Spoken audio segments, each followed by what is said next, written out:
Şimdi boykot meselesi zaten malumunuz olduğu üzere yani Müslümanlara zarar veren, Müslümanların aleyhine çalışan, Müslüman düşmanı bir takım kesimlerin ürünlerini kullanmamayı ifade eder. Ben kimi boykot edeceğim? Yani elbette bana düşman, bana zarar veren, hatta beni öldürmeye çalışan, mümin kardeşlerime zarar vermeye çalışan Siyonist İsrail'e ve bunların ya kendisinin ürettiği ya da bunlara destek veren bir takım üreticilerin ürünlerini kullanmamayı ifade eder. Peki biz bunu niçin kullanmayacağız? Yani yani bana ne Gazze'den, bana ne Filistin'den. Şimdi Türkiye'de bu tarz zihniyette olan, değil mi?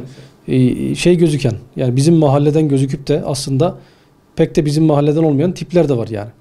Şimdi bakın burası şurası çok önemli.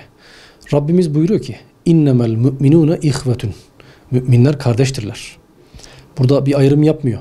Akraban olan müminler, tanıdığın müminler demiyor. Bütün müminler kardeştirler. Ve Peygamber diyor ki aleyhisselam, hakiki iman etmedikçe cennete giremezsiniz. Ve birbirinizi sevmedikçe de hakiki iman etmiş olmazsınız. Demek ki benim seni sevmem, senin beni sevmen bizim imanımıza taalluk ediyor. Ben şuraya geleceğim. Peki sevginin göstergesi nedir? Ben seni seviyorsam bu sevgiyi nasıl gösteririm? Bunun birçok çeşidi vardır ama benim sevgimin göstergesinin en önemli yöntemlerinden bir tanesi sevdiğine zarar verdiklerinde buna müdahale etmendir. Sevdiğine zarar verenleri engellemendir, müdahale etmendir. Sevdiğine zarar verilmesini yani elinle, gücünle bir şekilde ya engelleyeceksin ya da o zarar verenlere sen zarar vereceksin. Bu sevginin göstergesidir. Kuru kuru sevgi olmaz. Peki benim Gazze'de, Myanmar'da, Doğu Türkistan'da, Suriye'de bir mümin kardeşime zarar veriyorlarsa, namusunu kirletiyorlarsa, onun çocuklarını öldürüyorlarsa, ben buna savaşamıyorsam, onları öldüremiyorsam ve ben bunu engelleyemiyorsam ne yapacağım? Kuru kuru sevmek olur mu? Peygamber ne diyor? Onu sevmek zorundasın diyor. Senin imanına taalluk eder diyor. İşte sevginin göstergesi madem sevdiğine zarar verenleri engellemektir, ben de bunlara nasıl zarar verebilirim? Nasıl engelleyebilirim diye düşünmem lazım. Nasıl ki Peygamber Hayber'in fethinde o Yahudileri kale işlerinden çıkartmak, fethin gerçekleşmesini sağlamak için hurma ağaçlarını kesti, onların ticari mal kaynaklarına zarar verdi. Biz de bunu yapacağız. Peygamberi usulle onları durduramıyorsam, onlara direkt savaşamıyorsam, devletin buna müsaade etmiyorsa onların ticaret kaynaklarını kesmek, onların para kaynaklarını kesmek, onları besleyen ana damarlara zarar vermek güzel bir yöntemdir. Bunun da en güzel yöntemi boykottur. O yüzden boykot hem imani bir konudur, imanımıza taalluk eder. Çünkü benim onu sevmem imanıma taalluk ediyor.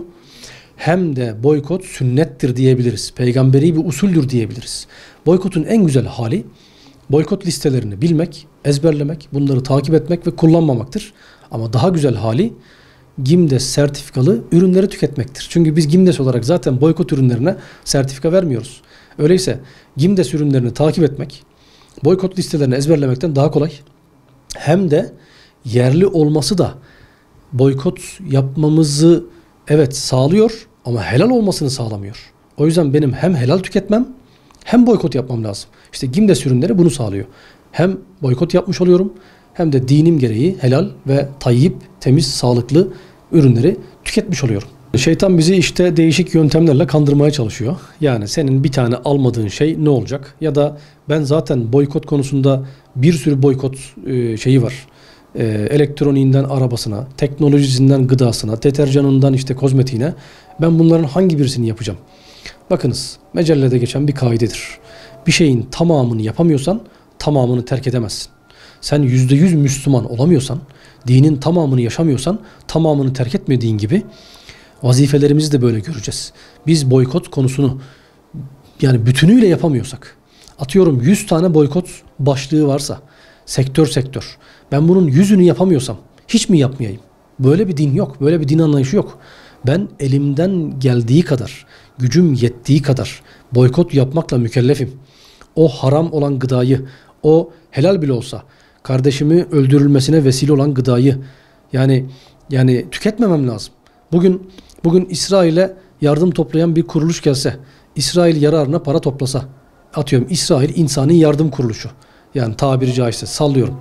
Böyle bir kuruluşa biz bir kuruş bile vermeyiz değil mi? Yani bırakın 50 lira, 100 lira, 500 lira, bir kuruş bile vermeyiz. Ya bir kuruştan ne olacak ki demeyiz. Aynı bunun gibi. İsrail'e yardım topluyormuş gibi o Siyonist firmalara, İsrail'e destekleyen firmalara bir kuruş vermem, benim o kardeşime bir mermi atmaya vesile olmak gibidir. Bunu yapmamam lazım. Yani o yüzden bir tane ürünü kullanmasam ne olacak? Hepsini yapmıyorum ki işte hepsini yapamazsan ne manası var? Bizi ilgilendirmez. Ben elim yettiğince, gücüm yettiğince, bıçağım kestiğince kılıcımın uzandığı yerdeki o ağacı kesmekle mükellefim. İnsanımızın aslında bilinci bence artıyor. Belki ümitleri de arttırıyor. Yani şimdiye kadar boykot konusu hiç bu kadar gündeme hem gelmedi hem de kalmadı. Bence bu bizim imanımızın ve insanlığımızın arttığına vesiledir. Öyle görüyorum, öyle ümit ediyorum. Ümitlerimiz de artıyor. Tabii bu yani İsrail'in şiddetli zulümlerinin de bir göstergesi. Çünkü şimdiye kadar belki bu kadar kısa vadede bu kadar çok zulüm yapmamıştı. Ama Müslümanlar yeteri kadar bu konuya evet arttık. Biraz çoğaldı tepkimiz ama tam istenilen seviyede henüz gelmediğimizi düşünüyorum. Biz bu konuda tepkimizi, gündemimizi daha da arttırmalıyız. Hayatımızda bir günlük değil, ölene kadar boykot yapmalıyız. Kıyamete kadar boykot yapmalıyız. Bu adamlar ya bugün yaparlar, yarın unuturlar. Bir indirimle bunları tekrar satarsınız gibi iddialarını çürütmeliyiz. Görmeliler ki Müslümanlar bu konuda dirayetli, daha sağlam duruyor ve bir an evvel yaptıkları zulümden vazgeçmeliler. Siyonizme destek veren, açıkça İsrail'i destekleyen, bizim baş düşmanımız olan bir adamı da kendi içimizde beslemenin bir manası yok. Bunu en kısa sürede sınır dışı edip kendi memleketine göndermek gerekir. Niye bunu besleyelim? Kendi ülkemizde tutalım. Fakat bugün biliyoruz ki bir takım hümanist Yahudiler İsrail'in bir devlet kurmasına bile karşılar. Bizi bir devlet altında toplamanız doğru değil. Siyonistlere karşı duran birçok Yahudi kuruluşları, cemaatleri var. İsrail'e destek olan, Siyonizmi destekleyen, bize düşmanlık yapan insanları da beslemenin doğru olmadığını açıkça söyleyebilirim.